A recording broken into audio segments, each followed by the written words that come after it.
It's Positively Muskegon. Andy O'Reilly, downtown Muskegon today at the Central Methodist United Church. Did I get that right?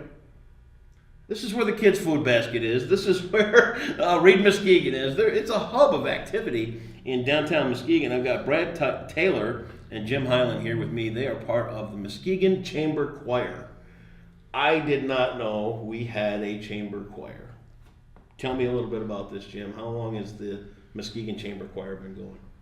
I believe 54 years, 51 years.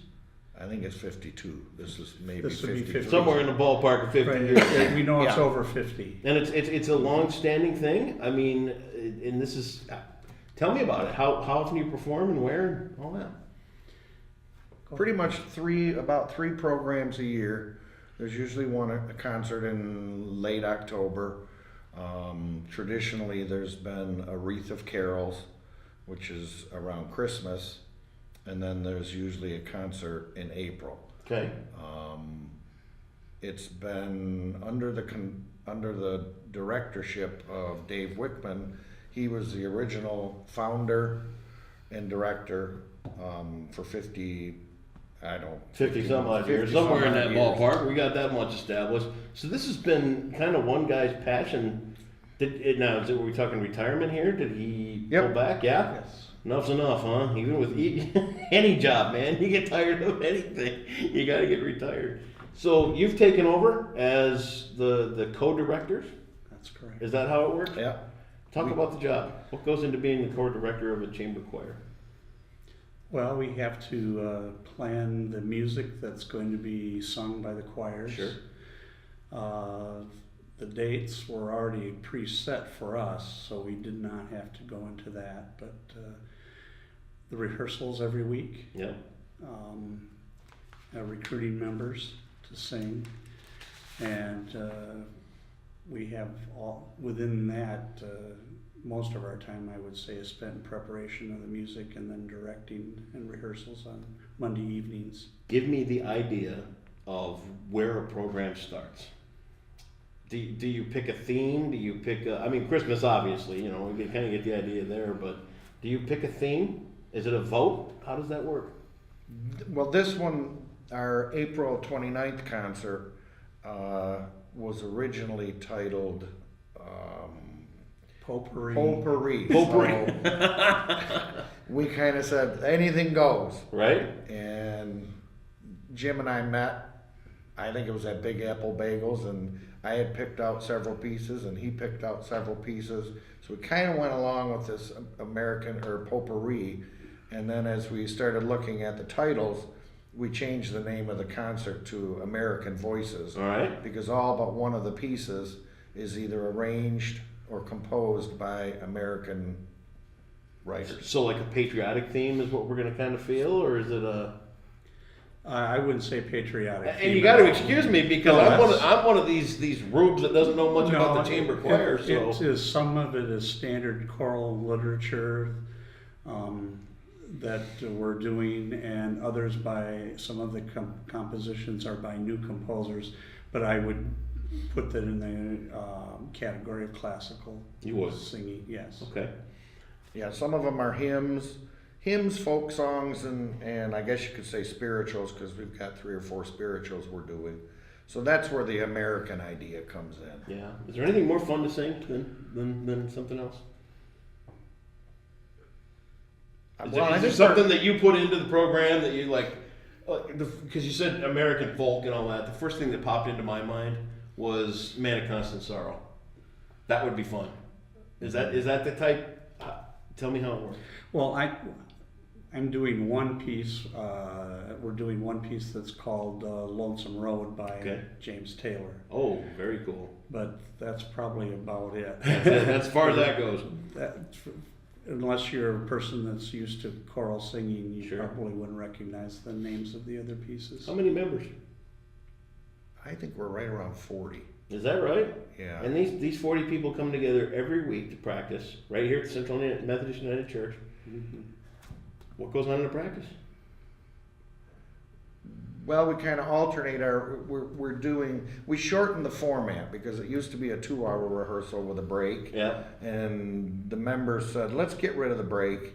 let's go an hour and a half and just plow forward. Plow right through it. So, Well, the reason I ask is because there's got to be quite a fellowship among the singers in the choir.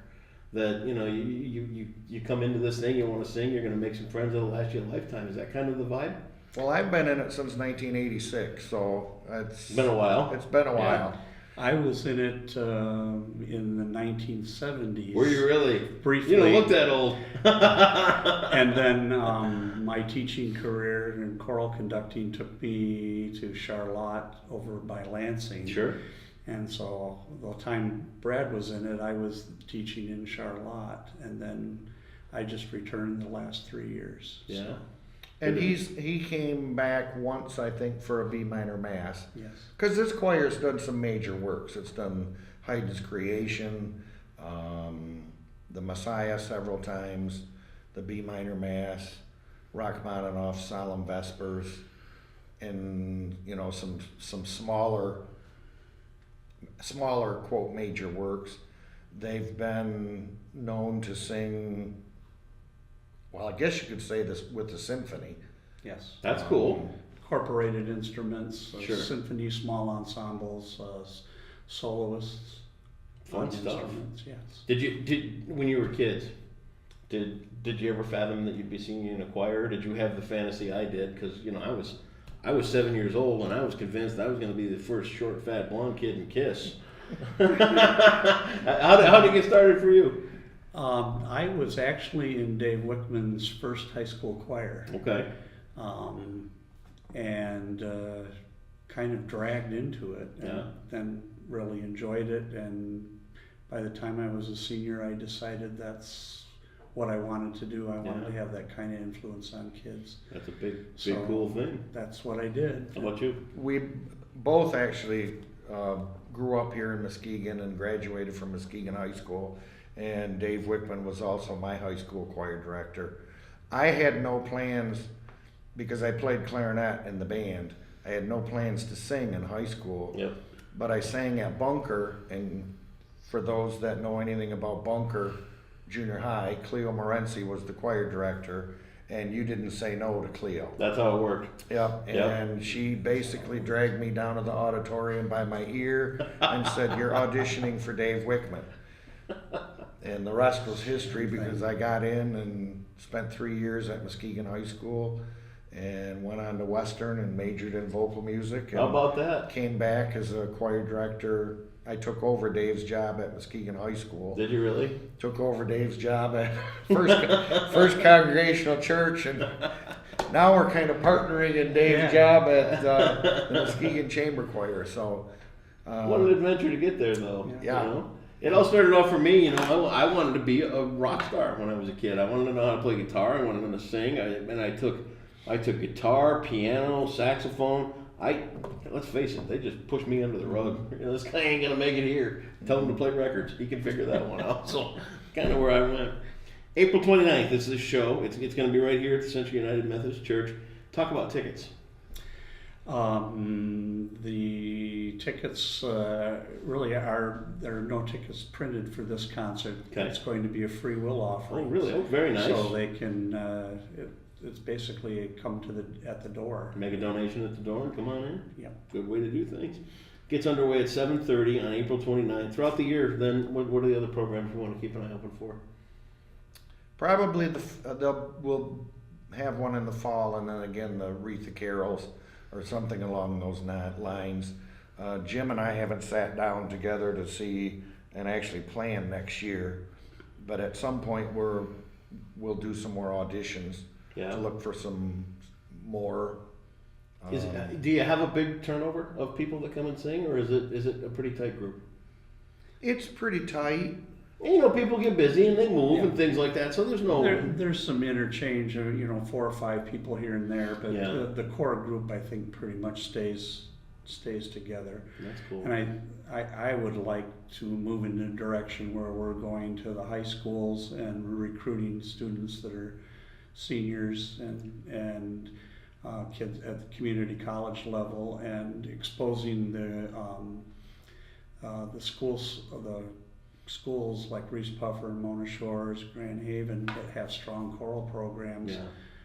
see if we can get some of those kids involved in the chamber choir like we did when we started. Sure. Is it tougher today for kids, do you think, is it, and I'm not going to say we're old, but back when we were younger, there just wasn't so much to do. There's so many things for kids to choose from, Yeah. and there's so much competition between athletics and band and choir and orchestra, and there's It's just and there's you a know, lot. as much as I got a wife that's a teacher, and as much as you'd like to think everything was as great as it was back then, some of these programs are getting cut Oh, in yeah. places. So the arts and these kind of things to kids aren't necessarily being offered at these schools anymore. So, and it's very important to me. It was a struggle the whole time in my 35 years that I taught in Charlotte. Every year was a battle to maintain what we had. Yeah. You just had to be vigilant and raise, Cain with the For all those people out administrators. there that think teachers have it so easy. I always used to tell staff members, I said, you just come along with me for one day and see how easy it is. Yeah. And I had a couple take me up on that, and I'm sure. and they walked away shaking their head, going, "Oh my goodness!" Walked out of there, went right to the bar after a day like that. Community college is regaining gaining a resurgence in their music program. So I think that is going to help us. Yes. What's the step? What's the first step if somebody wants to come down and try out, be a part of the chamber choir? Just prepare a piece Yeah. to perform, Sing a solo thing? a solo, Yeah, and then we will probably ask them to sight read out of a hymnal. yeah. Because, for instance, this program, I think there's only one piece that the choir has ever seen before. Really? You only have so much in your library, so once in a while you're repeating a piece. Sure. But, so they've had a lot of stuff as far as sight reading goes thrown at them. Yeah.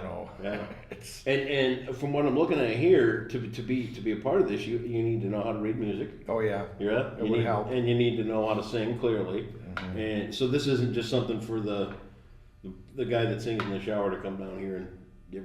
They're serious. No. They mean business around here. They wouldn't be able to Not a bit. keep up with the rest of the people. Well, I think it's always been known that, the chamber choir is considered a semi-professional group. Sure. And, like the symphony, they come from all over Yeah. the state of Michigan to Yeah. play in the Kind of the same thing. symphony. So it's pretty high caliber, and it's got a heck of a tradition. When you do a show like on April 29th coming up, what are you looking at crowd-wise? How many do you usually have? Oh, I'm terrible at estimating. Ballparks? I would say 200. 200? That's a good turnout for a show like that. That really is. See if we can get it up a little bit. We would like to see more people. I'm sure you would. And that's one of the reasons the board of directors, I think, decided to go with a free will offering for this one, Yeah. just to see if maybe we can bring Come some more down, people experience a little bit of it, and get the feel of it. Yeah.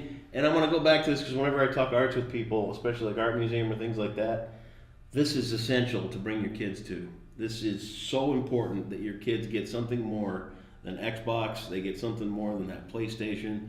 Their texts, their tweets, their Facebooks, and all that kind of stuff. Kids need to see what can go on in the real world setting when it comes to something like this chamber choir. So bring them down on April 29th. It's at Central Methodist United Church, right downtown Muskegon. Have a hard time finding it. Look for the kids' food basket. Look for Read Muskegon, but it's one of the biggest and most beautiful buildings we got. Anything you want to leave us with, guys? I think music is such an important part in everybody's life, It is. whether they're listening to it or participating in it, and it's nice to